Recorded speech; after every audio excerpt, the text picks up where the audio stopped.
Este webinar está dedicado a presentar un ejemplo de cálculo de caudales en un sistema de tuberías en paralelo. La idea de este webinar es exponer la metodología de cálculo para caudales en una tubería que se bifurca y luego se une de nuevo. Este es el esquema del problema a tratar. Se trata de un sistema de tuberías en paralelo con 3 ramales y con válvulas ubicadas en cada uno de estos.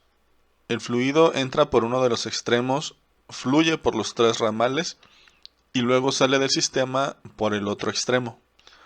Cada ramal está etiquetado numéricamente para poder hacer referencia a estos en el futuro. ¿Qué datos se conocen del problema? Estos se muestran en la diapositiva y nótese que se desconocen los caudales en cada ramal.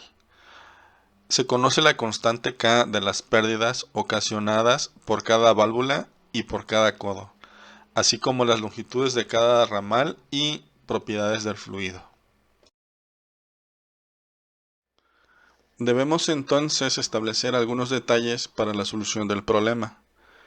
En el esquema que ya se tiene he agregado con flechas verdes las direcciones del flujo, solo para estar de acuerdo con lo que se usa en muchos libros de texto.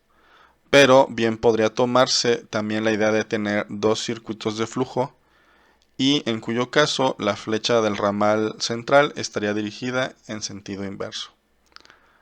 Nótese que se señala en el esquema que se desconocen los caudales y las pérdidas de energía. Esto último es clave y es el punto de conexión con el método de Hardy-Cross. Nota importante.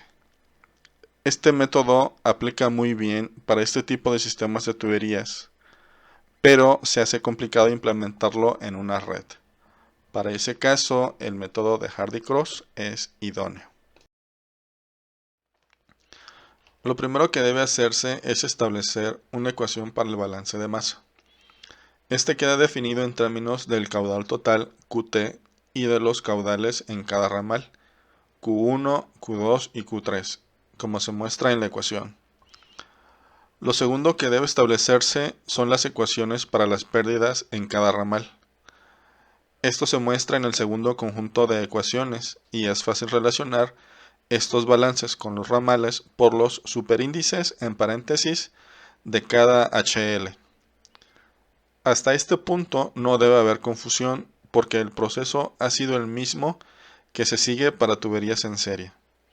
Cada contribución a las pérdidas, ya sea por accesorios o por sección de tubería, están señalados por llaves. En particular, recomiendo al estudiante que obtenga estas ecuaciones a partir del esquema del problema y de los datos. El factor de fricción para las tuberías es desconocido, principalmente porque no se conoce el caudal en cada ramal y por lo tanto tampoco el número de Reynolds correspondiente. Entonces, usando la ecuación de Colebrook, podemos establecer las ecuaciones que se muestran en esta diapositiva. Habiendo hecho lo anterior, es posible resolver el problema tratando de reducir el número de incógnitas, que en este caso son los caudales en los ramales. Por este motivo, es posible escribir el caudal del ramal 1, Q1, en términos de Q2, Q3 y el caudal total. Esto es clave porque podríamos tener solamente Q2 y Q3 como únicas incógnitas. Usando la idea de que las pérdidas de energía son iguales entre los ramales, surge un nuevo conjunto de ecuaciones. Aquí surge una pregunta para los estudiantes, porque es obvio que solo falta una ecuación de las pérdidas de energía. Falta HL1 igual a HL3. ¿Por qué no se ha incluido? Tomando entonces las ecuaciones de la diapositiva 5 y sustituyendo en las dos ecuaciones de las pérdidas, se obtienen las ecuaciones de los recuadros. Nótese que Q1 no aparece y que todo está en términos de Q2 y Q3. Por otro lado, puede pensarse que los factores de fricción son también desconocidos, pero en realidad no. Es decir, Si se conocen Q2 y Q3, los factores de fricción se obtienen inmediatamente de sus ecuaciones de Colebrook y luego puede regresarse a las ecuaciones de esta diapositiva para verificar que efectivamente se satisfacen o no, lo que indicaría que Q2 y Q3 no son correctos.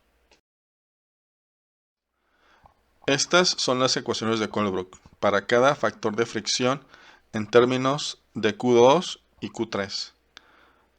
Puesto de esta manera, las ecuaciones de Colebrook deben resolverse cada vez que un nuevo Q2 o Q3 sea considerado, lo cual puede hacer un poco difícil el cálculo numérico. Para fines demostrativos, estableceremos el factor de fricción a partir de una solución aproximada. Usando la aproximación de Swamy y Jane, mostrada en el capítulo 8 del libro de Robert Mott, podemos escribir explícitamente cada factor de fricción como se muestra aquí. Nótese que el número de Reynolds ya fue sustituido y que la velocidad fue expresada en términos del caudal. Este conjunto de ecuaciones es aproximado, pero tiene la ventaja de que no necesitamos tener las tres ecuaciones extra de los factores de fricción. En otras palabras, es posible sustituir estos factores de fricción en las ecuaciones de la diapositiva 7 y simplemente tener que manejar dos ecuaciones. Esto es una reducción de trabajo numérico importante. Se deja al estudiante que obtenga estas ecuaciones y verifique que son correctas. ¿Cómo resuelvo el problema? Las ecuaciones de la diapositiva 7 y que he puesto en esta diapositiva también son las que se deben resolver para Q2 y Q3. Queda claro que las ecuaciones se hacen un poco más grandes después de sustituir las aproximaciones de los factores de fricción de la diapositiva 9. Al igual que antes, recomiendo al estudiante que determine estas ecuaciones y verifique que son correctas. Existen dos caminos posibles para el cálculo de Q2 y Q3. Uno es usando un método numérico para encontrar raíces, como el de bisección o el de falsa posición modificado, que puede programarse o tomarse de alguna paquetería como Maple o Matemática, por ejemplo. El otro camino es un método iterativo y un ejemplo de este lo muestra muy explícitamente Robert Mott en el capítulo 12 de su libro. Véase la bibliografía. Sin embargo, mi recomendación es que si se usa el método iterativo, se implemente en una hoja de cálculo para evitar errores en las calculadoras manuales, pero sobre todo porque las hojas de cálculo pueden guardarse en la computadora y luego modificarse para otros problemas. La implementación numérica o iterativa de la solución corresponde al estudiante y queda fuera del alcance de este webinar. Para este problema, las soluciones fueron obtenidas con bastante precisión y se muestran aquí como referencia para los cálculos del estudiante. Nótese que la suma de todos estos caudales es igual al caudal total.